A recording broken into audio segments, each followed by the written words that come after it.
Bonjour, je vous retrouve aujourd'hui dans une nouvelle vidéo pour vous parler de la pleine lune en Lion qui aura lieu le 12 février. Alors que nous réserve cette nouvelle lune? Comme d'habitude, je partage mon écran pour vous permettre d'accéder à la carte du ciel et mieux comprendre les aspects astrologiques dont je vais vous parler. Alors, bien sûr, donc évidemment, nous avons ici la Lune à 24 degrés dans le signe du Lion, qui se trouve, comme vous le voyez, en opposition à une conjonction entre le Soleil, Mercure et Cérès en Verseau. Alors, on voit évidemment donc déjà cette double opposition qui marque d'un côté le lion qui est un signe qui aime rayonner, qui est un signe qui est assez charismatique, dirons-nous, et le signe du Verseau qui est un signe qui est plus relié à des énergies transpersonnelles et qui aime aussi avoir un impact sur le collectif. Alors, ce qui m'a frappé en regardant cette carte du ciel, tout d'abord, c'est ce grand carré en T que l'on voit ici, qui relie les énergies justement du Lion, du Verseau, avec le Taureau, via donc la planète Uranus, qui sert de lien entre l'axe Lion-Verseau. On voit aussi qu'il y a donc, outre ce grand carré, nous voyons aussi des énergies plus positives, donc un double sextile dont je vais parler ensuite, qui relie aussi Uranus avec l'énergie de Mars en Cancer et l'énergie de Saturne en Poisson, sans oublier bien sûr Neptune. Alors, tout d'abord, pour ce qui est des énergies, des aspects négatifs, le grand carré en T, qu'est-ce que l'on peut en dire de façon, plus précise et en quoi cela peut-il, nous impacter pour cette pleine lune en Lion? Tout d'abord, la lune en Lion marque, enfin exprime disons, souvent le besoin d'être aimé, un besoin de reconnaissance, le besoin aussi, d'attirer l'attention, d'être reconnu pour ses talents. Et cette lune en Lion est, comme je disais tout à l'heure, en opposition à un Soleil et à Mercure, Mercure qui représente plutôt l'énergie du mental, qui lui a plus envie d'avoir un impact sur les autres, qui est un esprit, l'esprit du Verseau est plus indépendant, peut même être parfois un peu rebelle, notamment rebelle aux conventions sociales, rebelle à l'autorité. Enfin, ça dépend bien sûr comment est positionné le Verseau dans le thème de la personne. Et il met souvent un coup de pied dans la fourmilière par rapport aux règles imposées, établies, qui ne sont pas conformes en tout cas à ses valeurs. Donc Mercure va renforcer cet effet parce qu'en plus Mercure est en exaltation en Verseau, donc il est très puissant. Donc il peut, sans oublier évidemment Pluton en Verseau, dont j'ai parlé pas mal dans mes vidéos précédentes. Donc ces énergies en Verseau renforcent le côté justement, l'indépendance. On a envie peut-être de s'émanciper du poids d'une société peut-être qui ne nous convient plus, d'une structure qui n'est plus en phase avec nos valeurs. Tout ça, d'ailleurs, demande justement à travailler sur ses propres valeurs, sur la congruence. C'est d'ailleurs le thème de mon atelier précédent, qui était là-dessus, parce que c'est vrai que c'est important pour savoir pour quelles raisons on fait les choses, d'être en congruence aussi avec soi-même. Donc ces énergies qui s'opposent peuvent donner la sensation qu'on a des difficultés à trouver sa place, notamment si on n'intègre pas les qualités du cœur du lion, c'est-à-dire justement, c'est mettre au service ses talents, mettre au service son potentiel, euh, au service de quelque chose de plus grand que nous-mêmes, au service d'une communauté, d'un collectif, au service de la société en général, faire preuve aussi de plus de générosité, plutôt que de vouloir attirer l'attention sur soi ou vouloir à tout prix obtenir la reconnaissance, c'est d'abord, je dirais, se connecter à cette énergie du lion, l'énergie positive du lion, exprimer donc le courage, l'audace, la loyauté aussi vis-à-vis des autres, pour pouvoir, après, agir au niveau du collectif, en utilisant son intelligence avec Mercure et aussi sa volonté avec le Soleil en Verseau.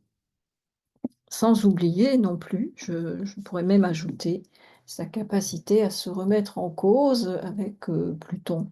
qui est maintenant à 2 degrés dans cette énergie. Que dire de plus aussi? Donc nous avons vu également qu'il y a, cette lune qui, contribue à ce grand carré en T et qui est justement en conflit avec Uranus en Taureau. Alors Uranus, n'est pas très fort en Taureau, mais Uranus est comme par hasard aussi le maître du Verseau. Donc ça peut générer aussi une tendance à vouloir malgré soi, peut-être se marginaliser par rapport à collectif, une émotivité aussi qui peut être excessive et pour ceux peut-être qui sont dans un travail qui n'en convient plus, l'envie peut-être, d'envoyer tout balader, de changer, de quitter son job pour partir ailleurs brutalement, donc attention à l'impulsivité avec, cette pleine lune en Lion qui peut pousser à des attitudes disons, peut-être un peu irréfléchies. On a aussi donc, Uranus, qui est en carré avec cette conjonction-là en Verseau dont j'ai parlé et qui va renforcer disons cette nervosité, cette impatience, cette envie de tout remettre en cause, brutalement. Ce qui fait que nous avons là, pour cette, pleine lune en Lion, un grand carré qui peut créer une énergie instable, électrique, qui relie en fait, un signe de feu avec un signe d'air et le tout en conflit avec la terre, notamment le Taureau qui représente aussi l'incarnation dans la matière, la capacité à manifester ses projets.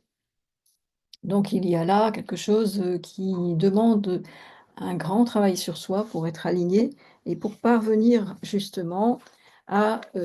obtenir des résultats plus positifs. Heureusement, donc comme je disais tout à l'heure, on a ici un trigone et un double sextile qui va relier Uranus avec, Mars et Saturne et Neptune en Poisson.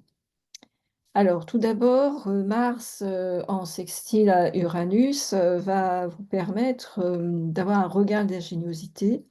et une action qui sera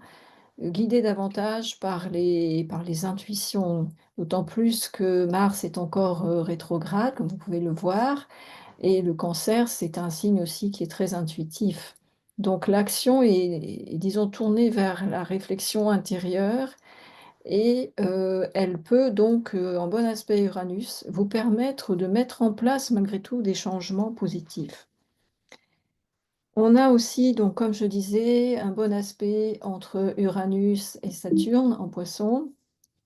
qui va vous donner aussi une bonne capacité à structurer vos projets, à réfléchir de façon, rationnelle. Alors surtout que Saturne en Poisson, donc ça veut dire également comme, je dirais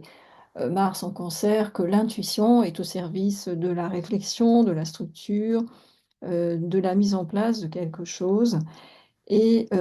également avec, Neptune qui est, comme vous le voyez ici, conjoint d'ailleurs au nœud nord qui est, désormais en Poisson. Le nœud nord représente aussi ce vers quoi on doit tendre. Donc il y aurait, aussi beaucoup de choses à dire sur ce nœud nord en transit qui est donc de lâcher, l'énergie trop mentale, de la Vierge, le perfectionnisme, le besoin de contrôle, pour aller vers plus de lâcher prise, vers l'énergie des Poissons, une vision plus synthétique aussi des choses, moins se perdre, disons, dans les détails et avec, Neptune, c'est aussi, se relier à, ses aspirations les plus hautes, à, je dirais,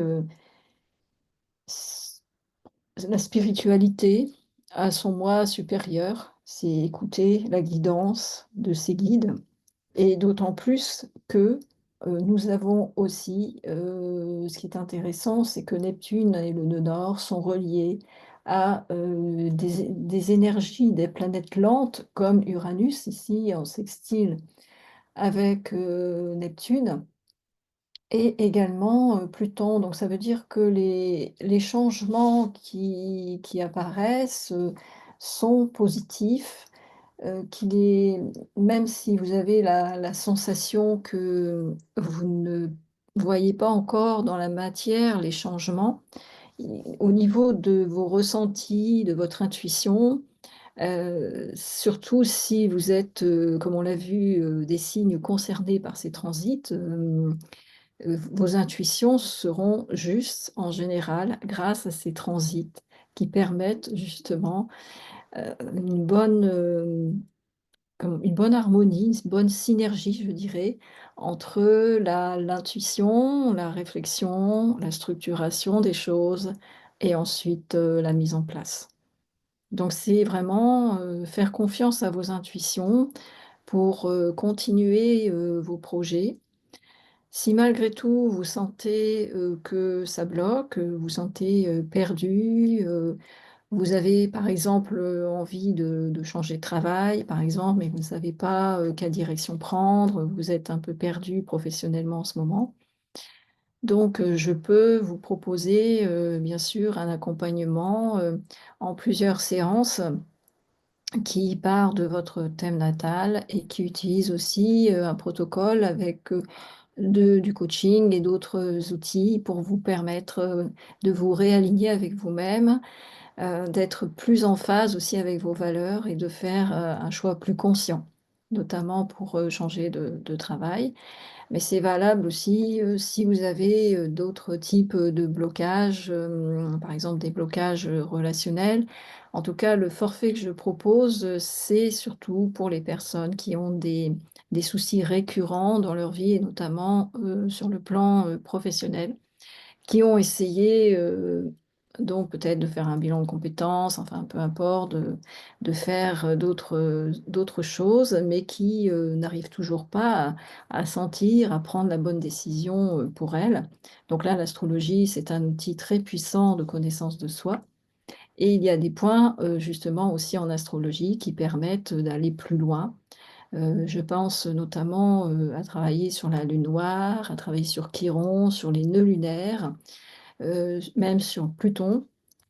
Je propose aussi d'ailleurs, un accompagnement à l'intérieur de ce forfait sur le transit de Pluton en Verseau qui, correspond à, une mutation profonde de notre personnalité.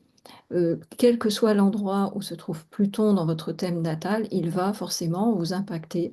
Bien sûr, plus fortement s'il est sur une planète, enfin sur une maison angulaire, s'il est conjoint à la Lune et au Soleil, mais pas seulement.